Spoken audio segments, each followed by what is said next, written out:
안녕하세요. 김종엽의 경제부동산입니다. 구독, 좋아요 부탁드립니다. 2017년부터 집값이 폭락할 것이라고 주장하는 분들은 많았지만 결과적으로 지금까지 대폭등의 연속이었습니다. 저는 중저가, 저평가, 실거주 중심으로 서울 외곽과 경기도, 인천 중심으로 집중 매입을 권했으며 서울과 전국의 비싼 아파트, 많이 오른 아파트 중심으로 타이밍을 늦추라고 말했습니다. 그런데 이제 대형 악재들이 하나 둘씩 쏟아지고 있어서 상투를 향해 달려가고 있습니다. 상담 안내는 02501-7554, 유료 상담은 010-3999-8808입니다. 전화 주십시오. 이제 매도자와 매수자의 선택은 어떻게 해야 할까요? 부동산 최악의 악재 매도자 비명, 이번엔 뭔가 다르다. 지금 아파트를 짊어지고 외줄타기를 하고 있습니다. 바로 지금 매수했을 때의 모습이에요. 물론 예의도 있겠지만 대부분은 이렇죠. 자, 지금과 하락장 아파트 매입 선택. 자, 여러분들 특히 무주택 같은 경우 자, 이런 선택을 하죠.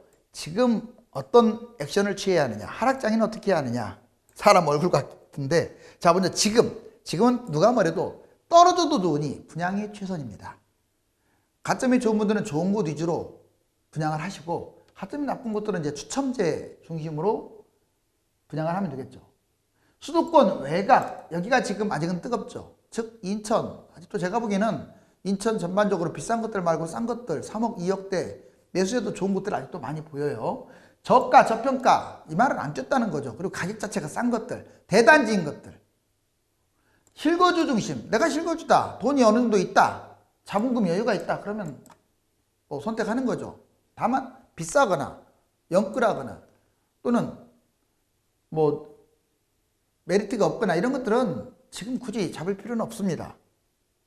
그런데 이제 하락장에 매수해야 할 것들은 이런 거예요. 강남 재건축을 지금 잡는다 좀 늦지 않았을까요? 너무 비싸잖아요. 서울 중심, 서울은 가격이 지금 비싸잖아요. 물론 다음 상승장에는 좋아요, 서울이 전망이. 근데 그래도 지금 워낙 경기도나 인천이나 지방에 비해서 아직은 비싸죠. 그리고 고가 아파트, 전국 어디가 됐든 비싼 아파트, 특히 10억, 15억 넘어가는 것들, 비쌀수록 안 좋다는 거예요. 투자 중심, 지금 투자를 하고 있는 분들은 하락장에 잡아야겠죠.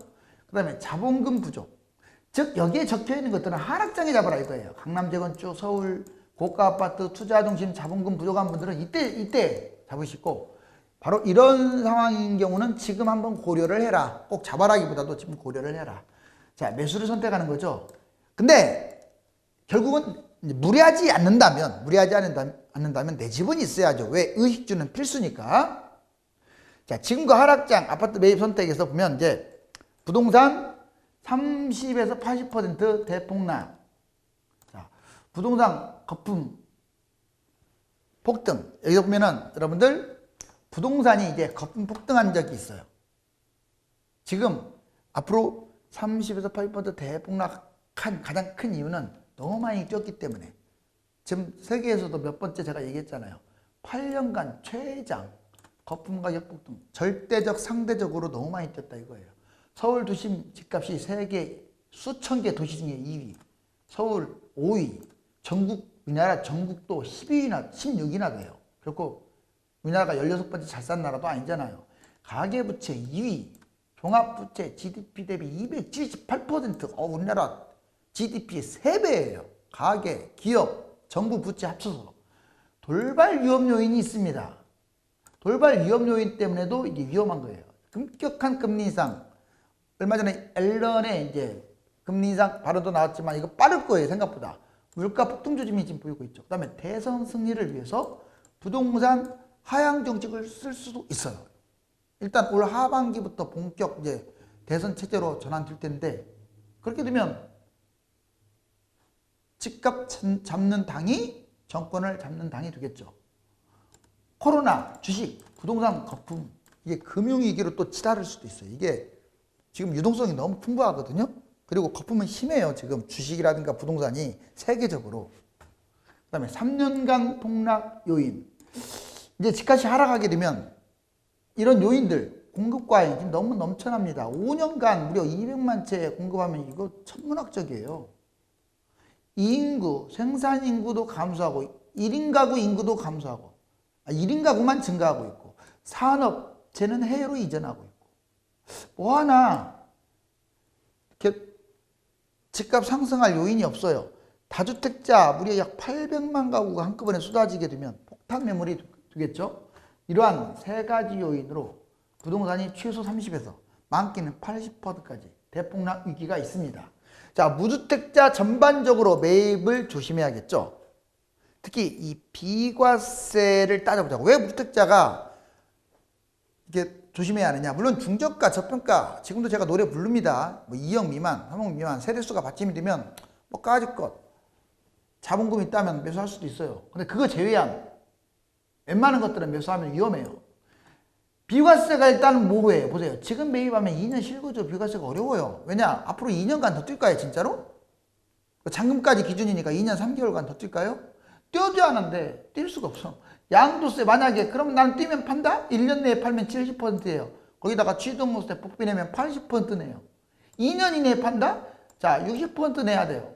거기다 취득세 이것저것 하면 또 70%. 뭐 남는 게 없어요. 1억 올라가도 8천만 원 세금, 7천만 원 세금. 거주를 안 했다. 40%. 1억 뛰어도. 근데 또 취득세 가면 거의 50%, 5천만 원 세금 내야 돼요. 근데 2년 내에 뛴다는 조건이잖아, 이것은. 얘는. 근데 만약 떨어지게 되면 망하는 거죠. 떨어진다고 해서 누가 세금으로 이렇게 돈 줍니까? 떨어지면 그냥 쫄딱 망하는 거죠. 올라가면 이렇게 세금 걷어가고. 자, 고가 주택이 특히 위험해요. 취득세가 높고 중개소 비용, 뭐 대출 이자까지 생각을 하면 아무튼 비과세가 모호하니까 조심해라. 두 번째, 폭락의 위험성이 있다는 거예요. 향후 5년간, 앞으로 5년은 올해는 뛸 수 있을지 몰라도 하락폭이 훨씬 클 가능성이 높죠. 왜? 지금 8년째 뛰었는데 또 더블 뛰었는데 경기도나 지방 같은 경우는 3더블, 5더블 뛴 것도 있는데 하락할 때 크지 않겠어요? 바닥 출발이 아니라 100% 폭등후 출발이라는 거 잊지 마시고 점수가 낮아도 청약 중심의 폭락장 급매로 매입하는 게 좋아요. 지금 바닥에서 출발한 게 아니라 이미 이만큼 뛴 상태에서 매입을 하는 거기 때문에 위험하다는 거예요. 올라가봤자 찔끔, 떨어지면 폭락이잖아요. 그래서 점수가 낮아도 청약 중심의 좀 하락장 때 매입하는 게 좋아요. 자, 비아파트를 잡는 경우가 있다? 자본금이 적어도요, 웬만하면 이런 거 하지 마세요. 오피스텔, 빌라, 뭐 웬만하면. 왜 이거 위험하느냐? 토지, 빌라, 오피스텔, 수익형, 나홀로 이런 것들은 하면 안 돼요. 거래량도 황금성도 떨어지고 하락장에 팔리지도 않아서 혹시라도 폭락장이 와도 얘 때문에 다 놓쳐요. 제가 항상 하는 말이 있잖아요. 얘들은 오히려 집 없는 것만 못하다고 제가 얘기하잖아요. 근데 제 말이 맞지 않나요? 여러분들 상담을 해보면 오히려 빌라 갖고 오피스텔 갖고 있었고 다른 아파트 못 사는 사람들이 수두룩해요. 땅을 치고 후회해요. 팔려야 돈 뭐 사지. 무리 없는 실거주, 중저가, 저평가, 대단지 이쪽으로 좀 집중하는 게 좋겠죠? 자, 이 세 가지 요인으로 무주택자들은 그냥 묻지마 매입하는 거 조심하라. 순수 투자자, 투자금 거주자, 실거주자 그럼 이렇게 한번 구분을 해보겠습니다. 순수 투자자는 나는 집값 올라가는데 돈만 벌어야겠다 하는 분들은 보세요. 매수자는 집값이 많이 오른 상황이므로 무조건 기다리는 것이 맞아요. 정말 맞잖아요. 무슨 지금 이 시점에서 뭔 투자예요. 투자하려면 진작에 써야지. 8년째 뛴 다음에 투자야? 수도권도 2배 뛴 다음에 투자야? 근데 저가는 매수 상황에 따라서 매수하라는 게 아니에요. 찔끔 판단해보는 거고 고가는 무조건 하면 안 돼요. 매도자는 오르는 상황이므로 지금 당장 팔기보다는 올라갈 것 같다고 했잖아요. 올해 내내. 그러면 흐름을 좀 보면서 집값이 꺾이기 전에 버티다가 매도하는 게 좋겠네요. 투자자는 매도하는 게 좋아요. 상투장에. 끌고 가면 또 바닥으로 가니까. 그 다음에 투자 겸 거주자. 이제 거주면하고 투자면은 꼭 반반 있는 사람. 10년 이상 장기 보유할 목적이라면 뭐 매수해도 상관없습니다. 폭락을 무시해버리고. 자본금 넉넉하며 저평가 아파트 실거주자는 매수 판단해도 된다고요.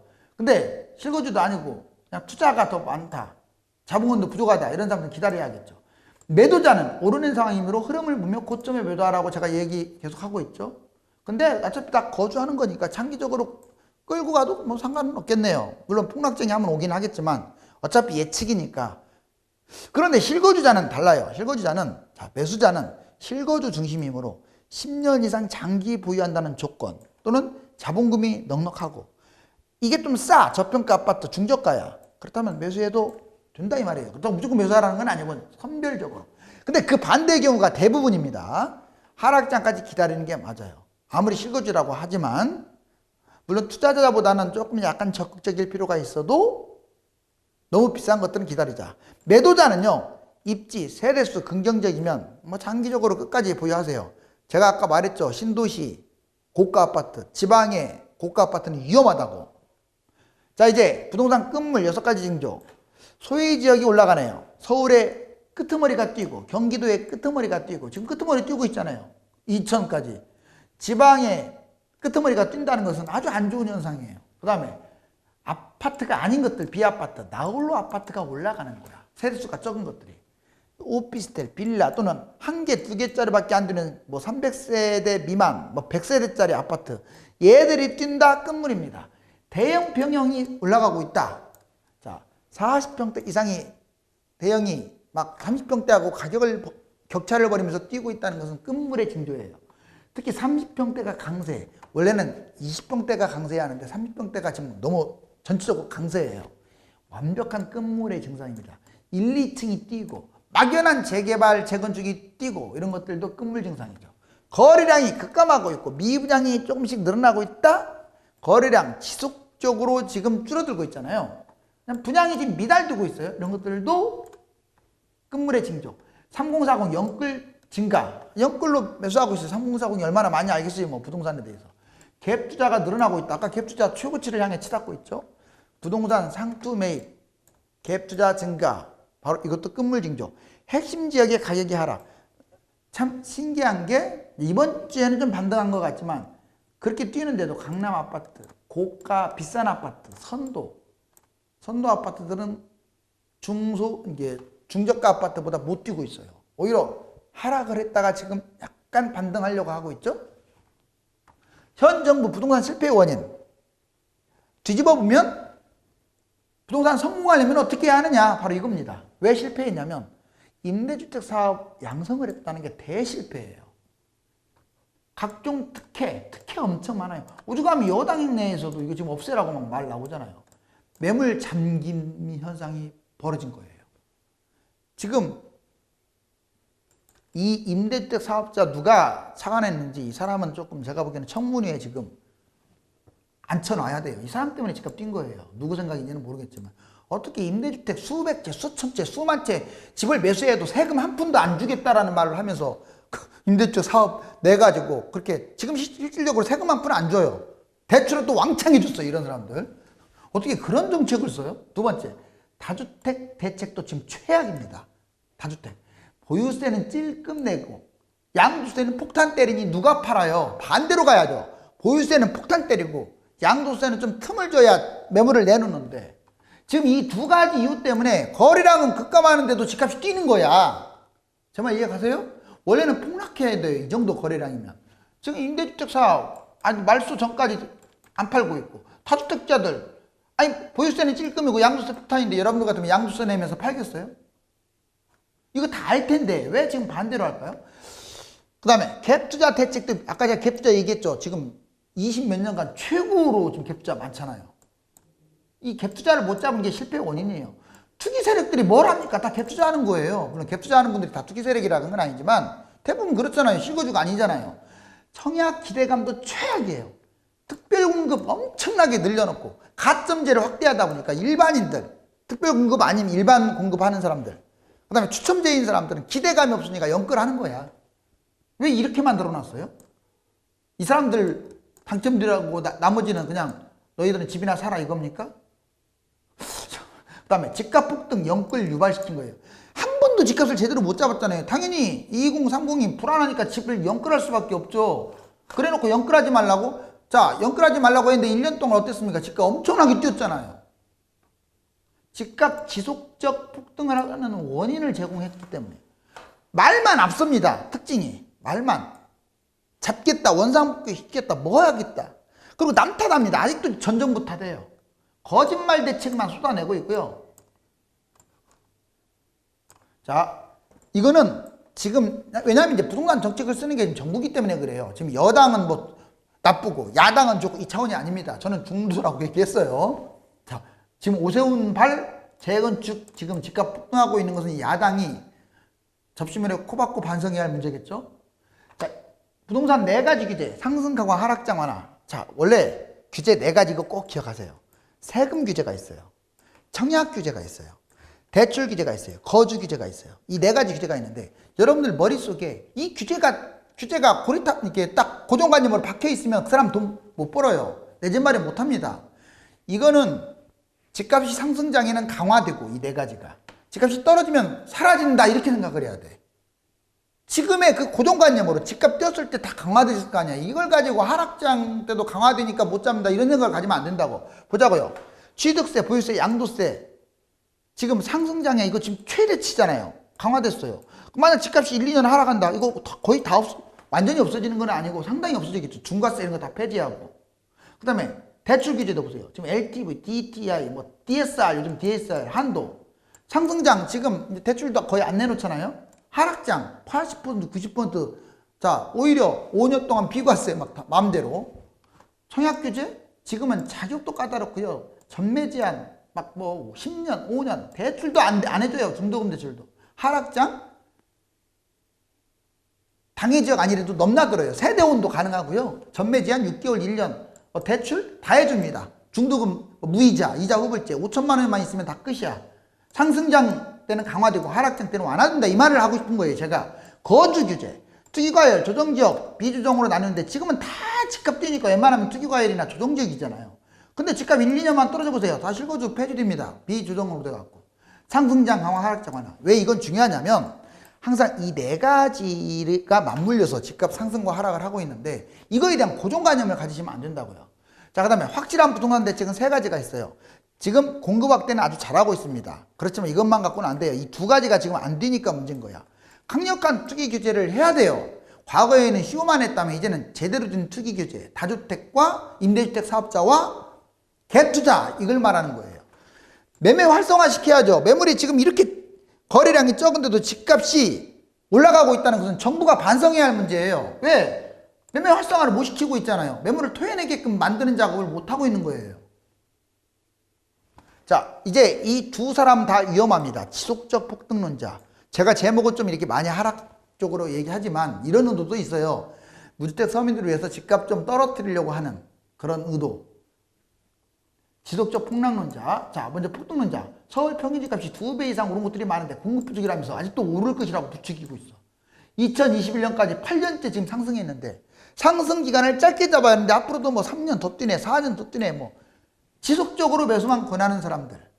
자, 가격이 폭등해가지고 내려가면 장기간 손실폭도 크며 인구 감소, 공급 부족이 앞으로 이제 테마가 될 텐데 영원히 회복도 못할 수도 있는데 이런 거 다 무시해버립니다. 집값은 영원히 우상향이다 이렇게만 말하고 있는 거예요.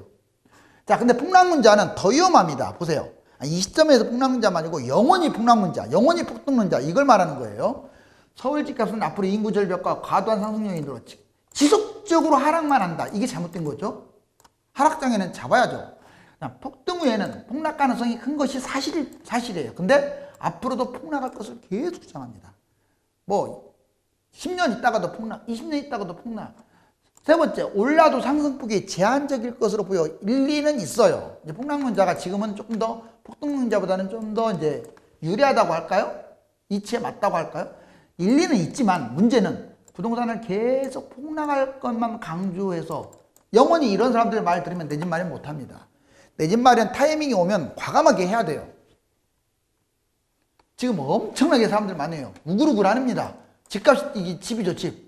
집들이 막 이렇게 계속 치고 올라가니까 정신이 없어요.